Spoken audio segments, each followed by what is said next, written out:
हमेशा से डरते हो? को भूत टाइप लगते हैं क्या वो? कई विपक्षी नेता ऑफ द रिकॉर्ड कहते हैं कौन? कि थोड़ा बचते हैं। क्यों बचूंगा? मैं तो अभी उनसे मिलना चाहता हूँ।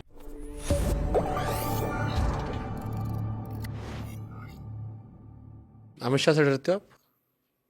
भूत है वो? कई विपक्षी नेता ऑफ द रिकॉर्ड कहते हैं कौन? कि थोड़ा बचते हैं। क्यों बचूंगा? मैं तो अभी उनसे मिलना चाहता हूँ। एक विषय है पुलिस का मॉडर्नाइजेशन को लेके और होमगार्ड का, मैं उनसे मिलना चाहता हूँ। मैंने उनके ऑफिस में फोन भी किया कि मुझे, क्योंकि वो देश के होम मिनिस्टर हैं, उनसे डर के हम लोगों के काम कैसे कराएंगे? और क्यों डरे? वो तो आपको कोई भूत टाइप लगते हैं क्या वो? देश के गृह मंत्री हैं। मैं जल्द उत्तर प्रदेश के मुख्यमंत्री से मिलना चाहता हूँ एक सब्जेक्ट को लेके जो उत्तर प्रदेश का है।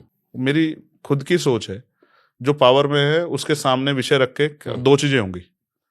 क्या तो वो उस काम को करेगा तो अच्छी बात है, लोगों काम हो जाएगा। नहीं करेगा तो वो बेनकाब होगा कि इस बात पे इस आदमी की सोच क्या है। तो हम जनता के सामने रख सकते हैं कि हम आपके विषय को लेके गए थे। ठीक बात। तो मेरा सोचने का अपना तरीका है। बिल्कुल सही बात है। अंबेडकर जी की ज्यादा डिसरिस्पेक्ट किसने की? उनके जीते जी आरएसएस बीजेपी से जुड़े लोगों ने या कांग्रेस के? तब बीजेपी नहीं थी। आरएसएस जनसंघ के जुड़े लोगों ने? दोनों ने बराबर। या कांग्रेस के लोगों ने? कांग्रेस और बीजेपी। मैंने जब टीवी पे मुझसे पूछा गया तो मैंने कहा कि मैं किसी पार्टी को डिफेंड करने के लिए यहाँ नहीं बैठा। जिसने जो किया मैंने वही कहा। कांग्रेस ने अपने समय में बाबा साहब अम्बेडकर के विचार को रोकने के लिए बहुत प्रयास किया। जिस एनिलेशन ऑफ कास्ट की बात बाबा साहब करते हैं, जिसका मैंने आपको कहा कि मैं बिल लेके आने की बात कर रहा हूँ, उस पे वो कभी कांग्रेस के एजेंडे में नहीं रहा, क्योंकि वो भी वर्ण व्यवस्था को, और इवन गांधी जी भी और नेहरू जी भी वर्ण व्यवस्था को, जाति व्यवस्था को स्वीकार करते हैं। ठीक है। तो उनके कार्यकाल में कई ऐसी चीजें हुई हैं जब वो कांग्रेस से लड़ रहे थे। तो इसलिए मैं ये कह दूं कि कांग्रेस बहुत दूध की धुली हुई, तो ये तो सच नहीं है। कांग्रेस ने भी अपनी तरफ से बहुत अवसरों पे बाबा साहब अम्बेडकर को रोकने का, गिराने का प्रयास किया, लेकिन उनमें काबिलियत इतनी थी कि कांग्रेस उनसे ज्यादा दिन दूरी बना के नहीं रख पाई। ये एक हमने आपके लिए मंगाया, यस या नो। आपको जो सही लगेगा उसको पकड़िए आप। अच्छा, जो आपको सही लगेगा वो दिखा दीजिए। अगर सही ना लगे तो इसको ऐसे रखना। हाँ, नीचे रख सकते। ठीक है। पंडित नेहरू राजीव जी को भारत रत्न अंबेडकर जी से पहले देना सही था या गलत था? बाबा साहब को पहले मिलना चाहिए था। तो गलत था, सही था? यस या नो? गलत था तो यस है, उठाना पड़ेगा आपको। मैं कंफ्यूजन ना हो जाऊं इसमें, तो मुझे एक स्पष्ट कर दो आपका सवाल। हाँ, तो यही बाबा साहब को पहले देना चाहिए था, तो यानी कि आपको यस दिखाना पड़ेगा। ठीक है। हाँ, यही कभी आंसर के साथ वो हो जाए, खेल हो जाए। ठीक है। रिजर्वेशन इंडिया से कभी खत्म होगा आरक्षण? यस या नो? जब तक सामाजिक गैर बराबरी रहेगी, जब तक लोग आर्थिक रूप से बराबर नहीं होंगे, तब तक। और वैसे बीजेपी तो उसे खत्म करने का प्रयास कर ही रही है। ठीक है। इस देश में बच्चे दो ही अच्छे, हर जात हर धर्म को? यस या नो? अब आरएसएस के बड़े नेता कह रहे हैं कि साहब ज्यादा बच्चे पैदा करो। मैं आपका पूछ रहा हूं महाराज। मैं सोच नहीं। अच्छा, मैं एक चीज इस पे, मेरी एक बात निकल के आ गई। हाँ, आप हिंदू धर्म पे चर्चा कर रहे थे, मुझे बताओ देश की टोटल आबादी क्या है? 140 करोड़ के आसपास। Very good. इस पे आपको 10 में से 10 मार्क्स मिल सकते हैं।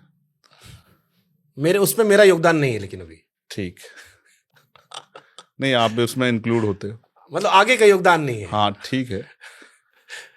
इसमें मुसलमान कितने हैं? 15 से 18% होंगे शायद। ठीक है। सिख कितने हैं? मैं डेटा लेके तो नहीं बैठा हूं। आइडिया, चलो इतना रिसर्च करते हैं। हाँ।